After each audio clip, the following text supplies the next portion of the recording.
Hello, hello, hello, everyone. I'm your host of Hungry, Aaron Allegory. It is time for another episode of the podcast for Creatives on the Come Up, by Creatives on the Come Up, and I'm happy to introduce to you the musical artist, Owen. Hello, my name is Owen. I go by OE when I'm making music. But yeah, nice to be here. Yeah, it's good to have you. It's good to have you.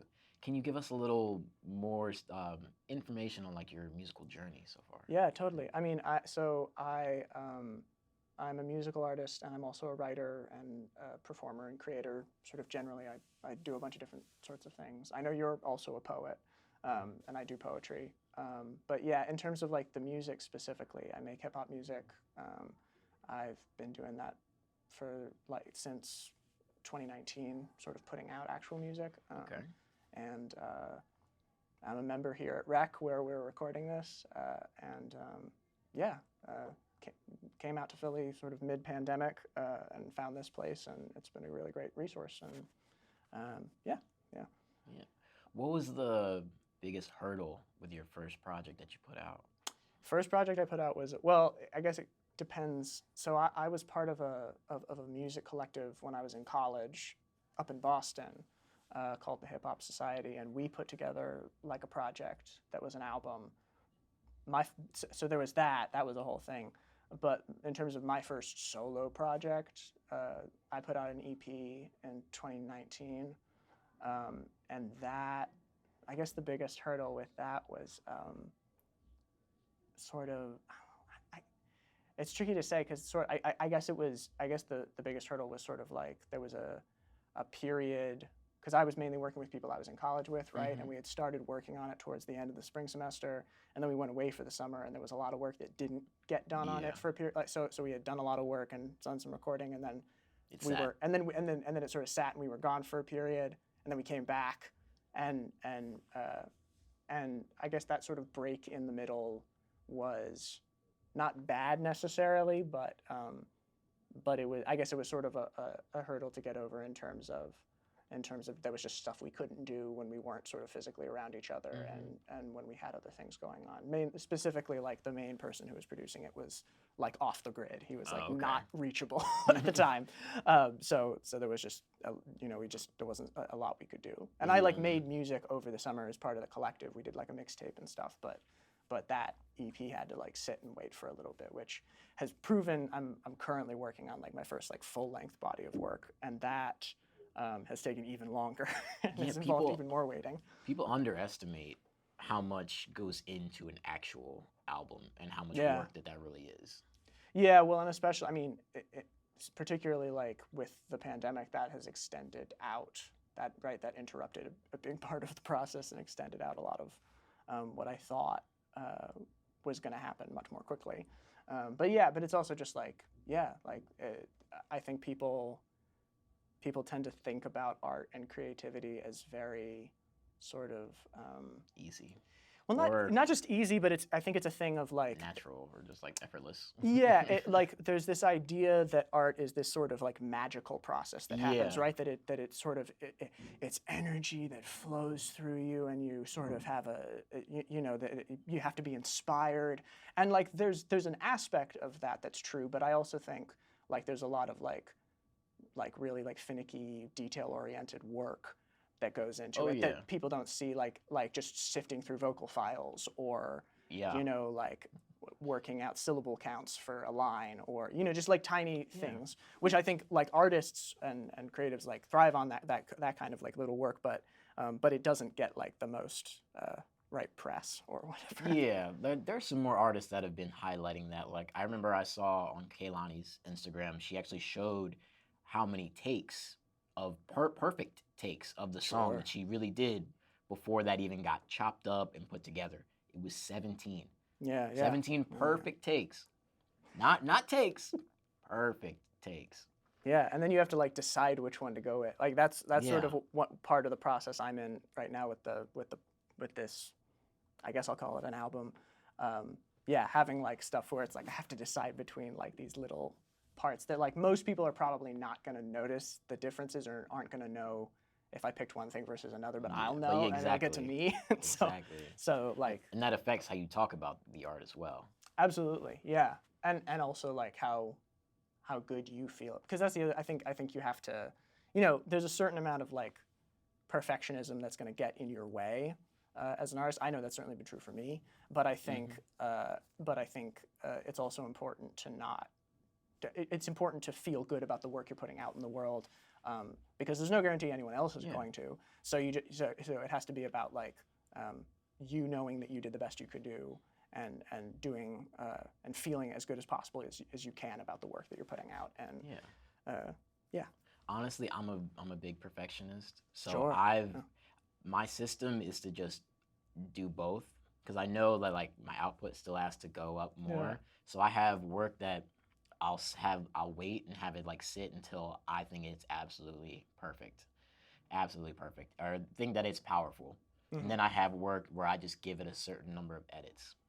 Yeah, I had a homie tell me once, this was like advice for me on it was on making music, but it honestly applies to like a lot of the different kinds of creative things I do. He was like, you need to get the thing to where it is 80% done in your brain and then put it out.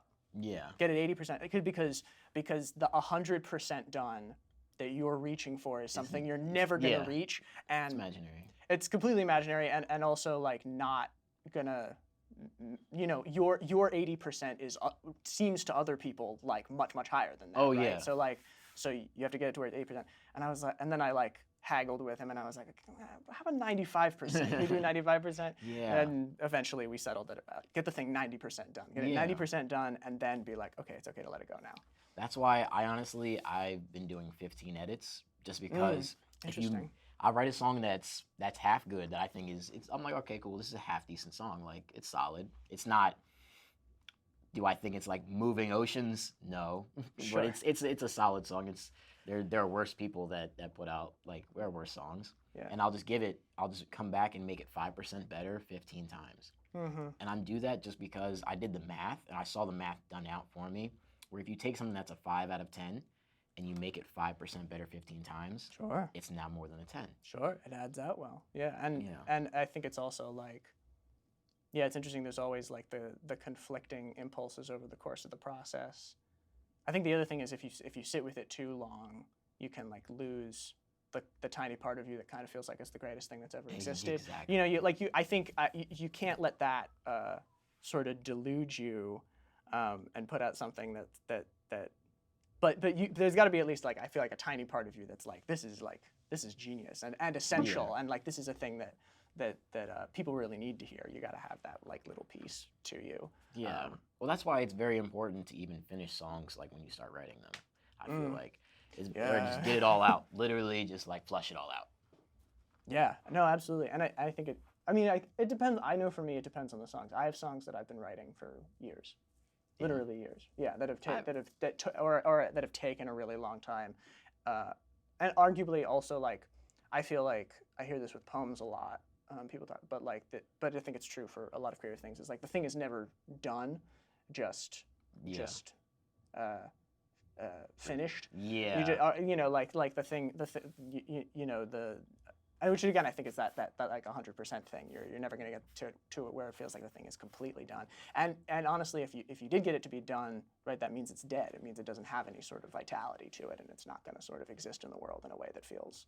Or like, most people aren't even like fully satisfied. Like I saw a video of Kanye saying that he dropped a song, and it was when Timbaland and Justin Timberlake were bringing sexy back, and I love it. Sure. And Kanye put out the song, and he didn't like the drums. It was already on the radio, and he didn't like the drums.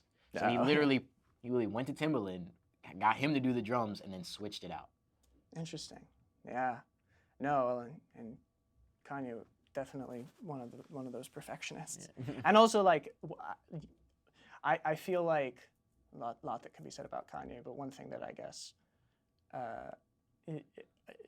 It's both a blessing and a curse. I appreciate how transparent Kanye has made the artistic process in terms of like Life of Pablo and Donda, like having so many drafts, like putting out like works that are clearly so much works in progress and not being static finished things. But I feel like on the other hand, that can lead to some nonsense as well. And so, but it's interesting. It's interesting, sort of like knowing And also knowing that like for most people would say like Kanye's best album is like My Beautiful Dark Twisted Fantasy, right? But for him, he was like, no, this was just the stuff I was doing to make y'all happy. Now I'm gonna go do Yeezus, and this is what I like. And so I think that's also just it's interesting how like the public perception doesn't always like necessarily fit with what you as the creator of the thing maybe feel about it. Yeah, and that's again why I try to not to be an or person. Mm-hmm. I don't like to say it's either this or it's that. It's either black or it's white. Sure. It's both. So that's why I try to just do both. Like I have works that I'm like, okay, I'm completely 100% proud of these. 100%. Like totally. When you could recite this to me when I'm 70 and I'm still gonna like it. Sure. And then I have work where it's just like, okay, people want to hear me sing. Like the people that know me genuinely want to hear my music and they want to hear more. And fans always want more music.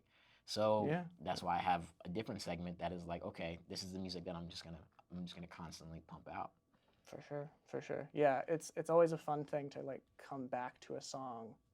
I found this like having to get back to performing after the pandemic, right? Like coming back to a lot of songs that I hadn't performed in ages because I was in lockdown, and being like, oh yeah, I haven't heard this shit in a year, but this shit's still really good. Yeah, this is really good. I made a really good song here, bro. I took a songwriting class by the lead singer of One Republic. Wow. Oh wow. The first song that I wrote for that class, it's still a work in progress. It's one of those long-term ones, but like it gets stuck in my head sometimes. Like what I wrote, and I'm like, yo, like I wrote this in the middle of the fucking night, hoping that he would hear it, and I never released it, but I still love this song enough to keep working on it. And finish it. Oh yeah, that's great. That's really cool. Yeah. So, one, is there any advice that you would give to your younger self?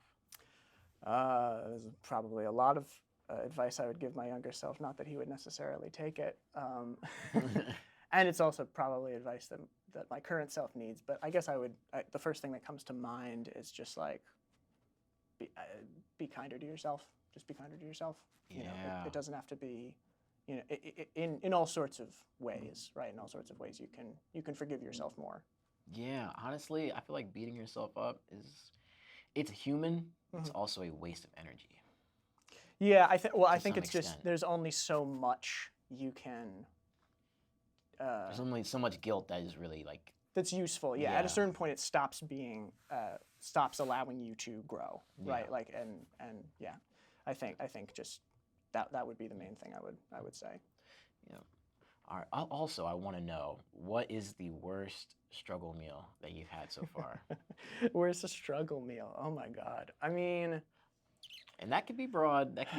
Honestly, I know someone that thinks spaghetti is a struggle meal.